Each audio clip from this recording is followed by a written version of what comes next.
In this short video, we'll be discussing complex sentences that show contrast, also known as adverbial clauses that show contrast. So basically, these are complex sentences that show difference between two ideas. The subordinating conjunctions we use to show contrast are while and whereas.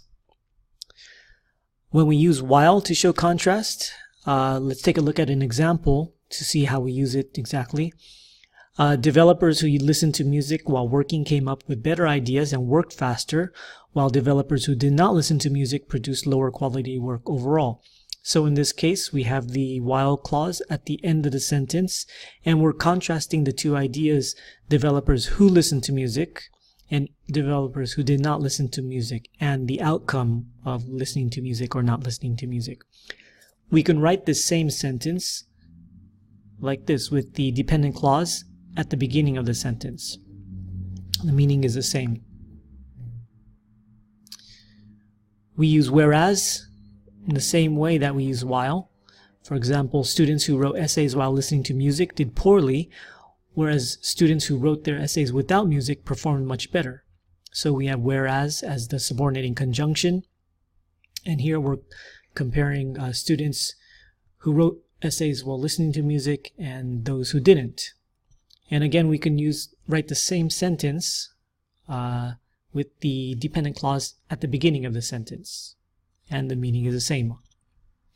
Some things we need to note about using while and whereas.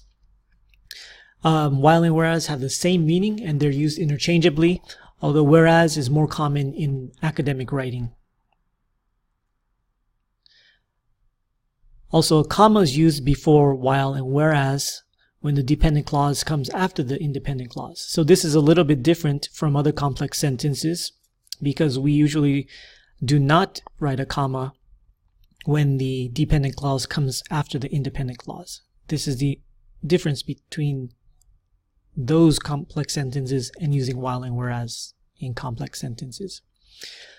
Special attention needs to be paid to while. When while is used to show contrast, a comma is used even when the dependent clause comes after the independent clause. For example, my sister likes folk music while I like rock music. So we're showing contrast here. So we put a comma here before while. However, when while is used to show that two actions are happening at the same time, in other words, while is used as a part of a time adverbial clause, then no comma is used. For example, my sister was cooking while her son was watching TV. So here we're not contrasting the ideas, we're talking about two actions happening at the same time. So as you can see, there's no comma before while. And that's just a little bit about complex sentences showing contrast.